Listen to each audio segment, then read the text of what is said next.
Amis des Arduino et des circuits logiques, bonjour. Alors aujourd'hui, avec mon ardoise magique, nous allons parler des entrées logiques, de ces histoires de pull-up, de pull-down et tout ça, parce que, en fait, même si j'en ai déjà plus ou moins parlé dans des vidéos, je m'aperçois que c'est un sujet qui n'est pas encore forcément très clair. Alors voilà, je vais essayer, encore une fois, d'expliquer un petit peu le pourquoi du comment des choses. La façon la plus simple possible, hein, cette vidéo s'adresse plutôt à des débutants. Ce que je vais vous expliquer ici, ça s'applique à énormément d'entrées dites logiques. Et comme les microcontrôleurs se trouvent souvent ont des entrées qui marchent en mode logique, ça s'applique aussi à eux et par extension, bien sûr, aux Arduino, qui sont aussi des microcontrôleurs. Ce que je vais vous expliquer ici n'est pas spécifique en fait à l'Arduino, mais je veux dire l'Arduino, bien sûr, est aussi concerné. Alors des systèmes logiques, hein, voilà, à un moment donné, je veux dire, ils présentent généralement une entrée, hein, donc typiquement c'est une pin d'Arduino, qui arrive sur un circuit interne ou un circuit logique, hein, parce que ce que je veux dire, ça marche aussi par exemple avec une porte logique ou n'importe quoi. Donc ici on a cette entrée qui est généralement référencée par rapport à la masse. Et l'idée, c'est que à cet endroit-là, on doit avoir derrière, de façon franche, soit quelque chose qu'on appelle par convention 0 ou 1, mais enfin voilà, un niveau haut ou un niveau bas, à cet endroit-là. Alors si c'est un Arduino, bah, derrière on pourra le lire avec Digital Read qui donnera niveau haut, niveau bas, mais si c'est une porte logique, bon voilà, on a une tension, on a quelque chose comme ça. Donc, qu'est-ce qui va déterminer le fait d'avoir ici justement un niveau haut ou un niveau bas? Ces entrées, généralement, elles vont fonctionner, je veux dire, plutôt en tension. Alors, dans beaucoup de cas, et c'est le cas de l'Arduino, c'est le cas des logiques CMOS, il n'y a pas vraiment de courant ici. En fait, l'impédance d'entrée ici, elle est très très grande.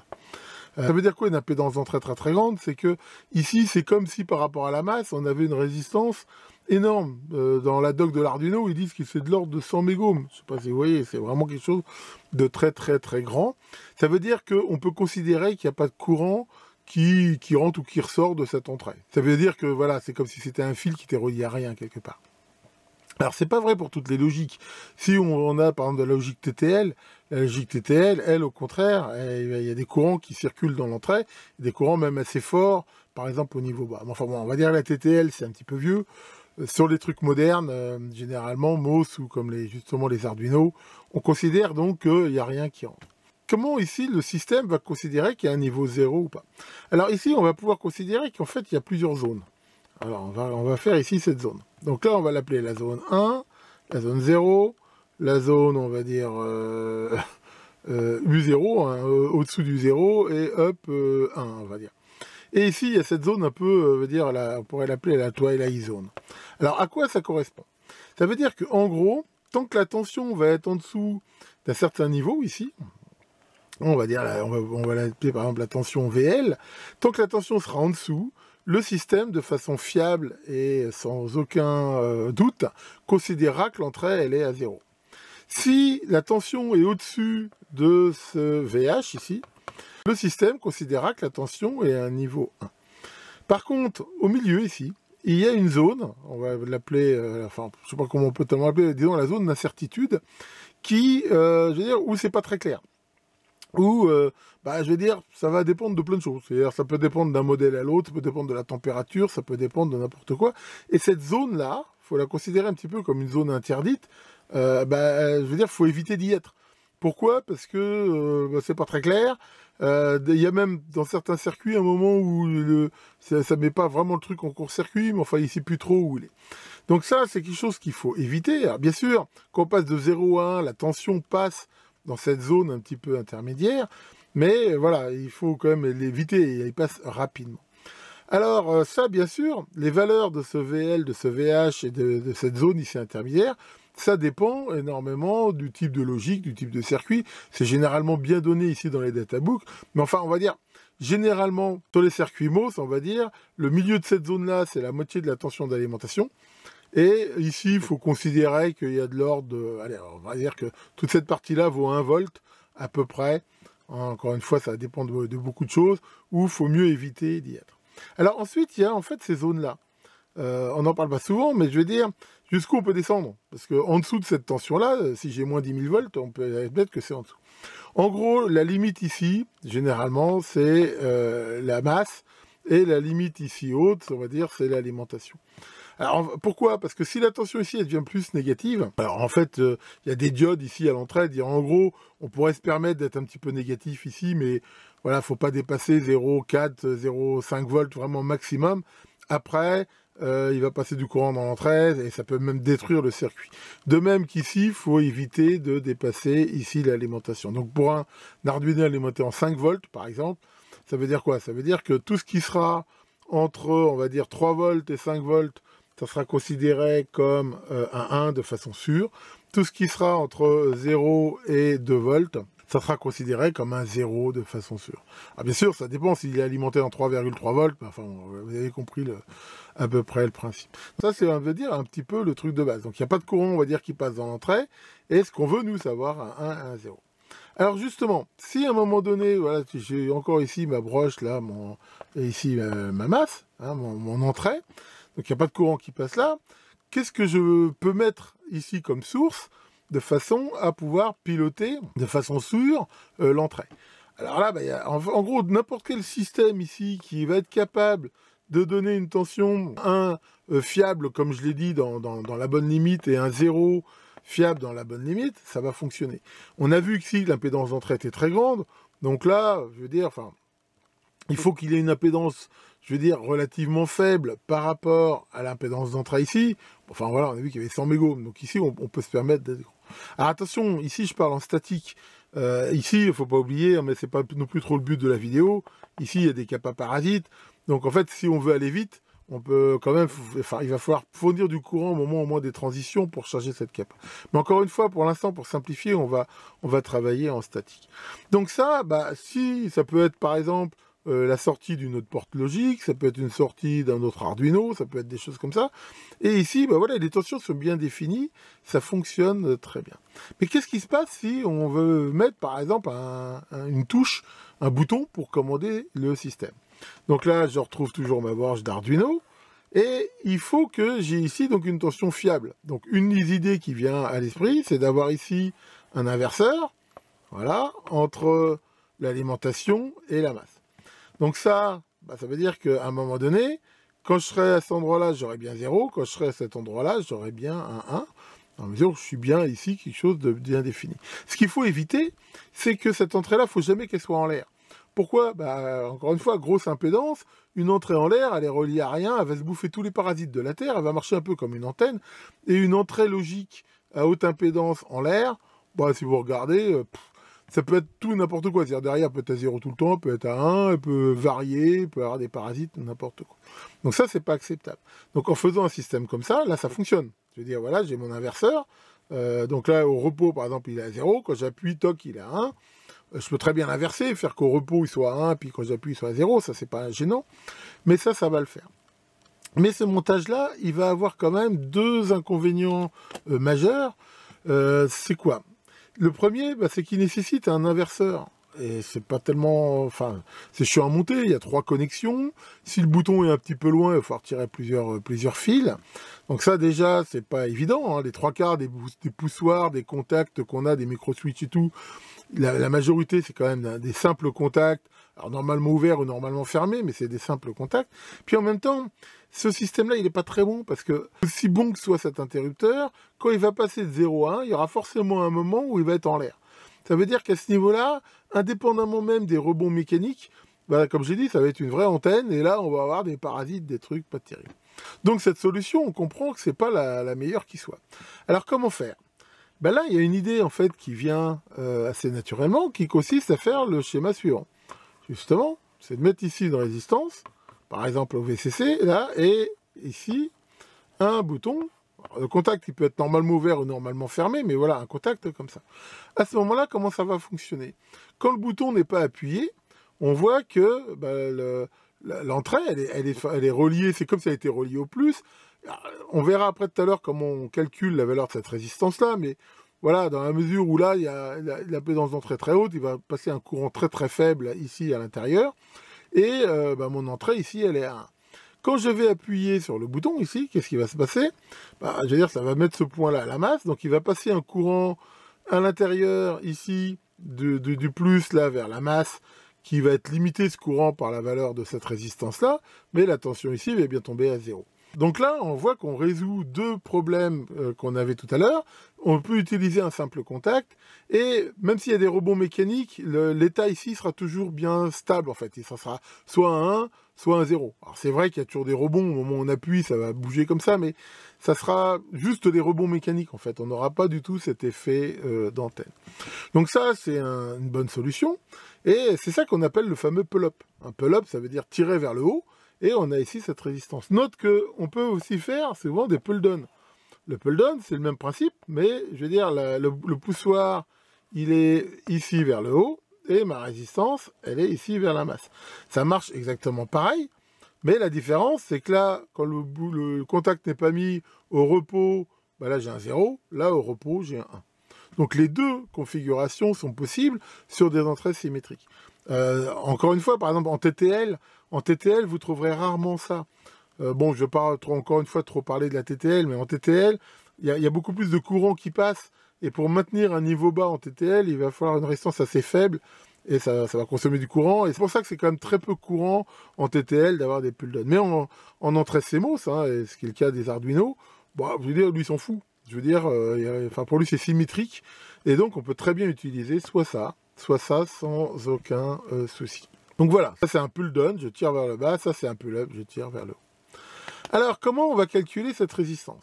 Alors là encore, une des façons d'aborder le problème, c'est de raisonner un petit peu aux limites.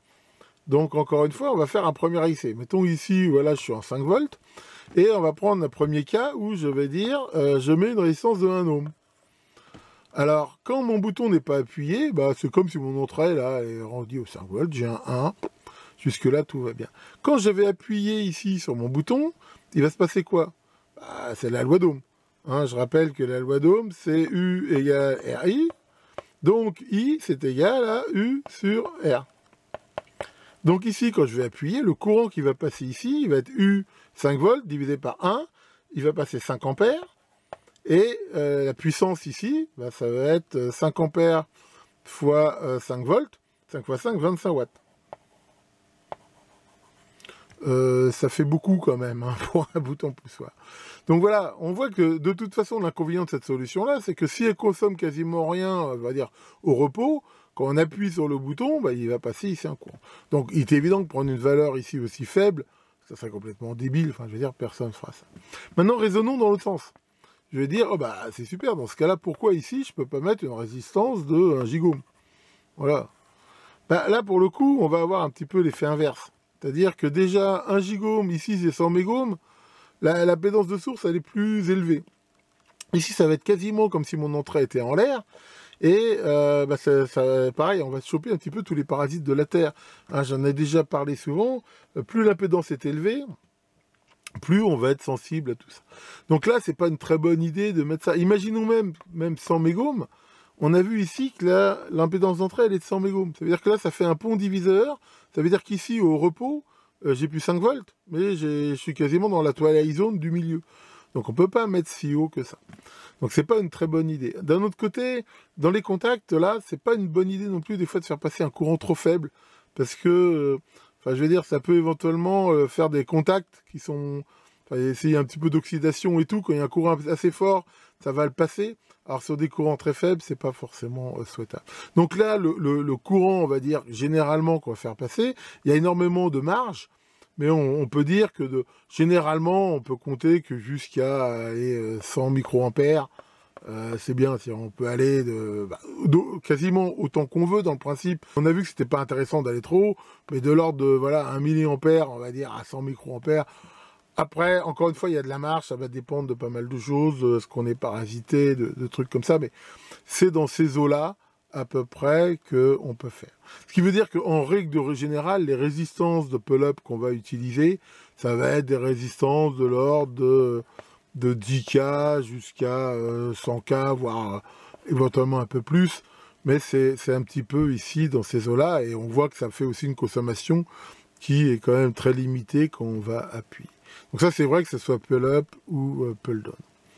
Donc voilà un petit peu le principe, en fait, les valeurs ici qu'on peut faire. Alors, une question qui arrive souvent, c'est le pull-up, il faut le mettre où?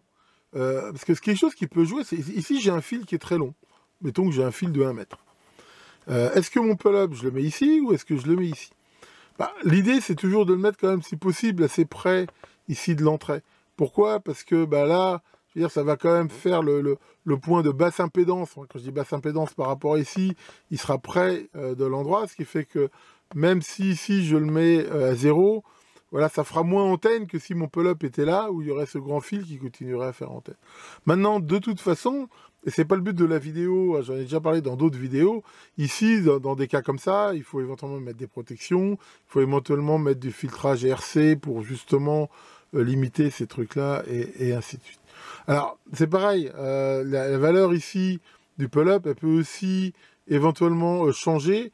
Encore une fois, si vous avez ici des signaux rapides, parce que n'oubliez pas que là, il y a peut-être une résistance de 100 mégots, mais il y a une capacité qui n'est pas négligeable.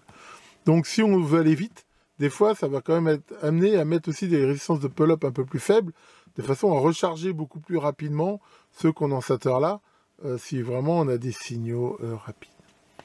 Donc voilà, en gros, un petit peu comment ça marche. Alors vous allez me dire, ouais, mais moi, des fois, j'ai vu des Arduino où il y a directement, ici, un bouton et il n'y a pas de résistance. Alors, c'est pas qu'il n'y en a pas, mais c'est qu'elle est intégrée.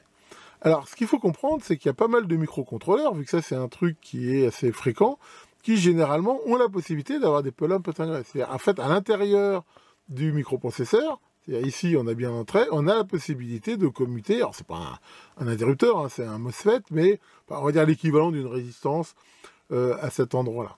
Et donc, ça va permettre d'économiser ces résistances de pull-up, où c'est le microprocesseur qui va les fournir.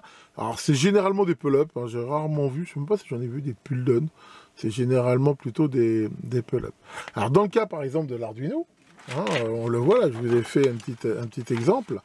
On peut voir que quand on paramètre justement l'entrée, hein, c'est pour ça qu'il y a une instruction qui s'appelle pin mode, où on dit le numéro de pin et le mode, on voit que dans le mode, justement, il y a input, output et input pull-up. C'est-à-dire, en gros, est-ce que ma pinoche, ça marche en entrée, est-ce qu'elle marche en sortie?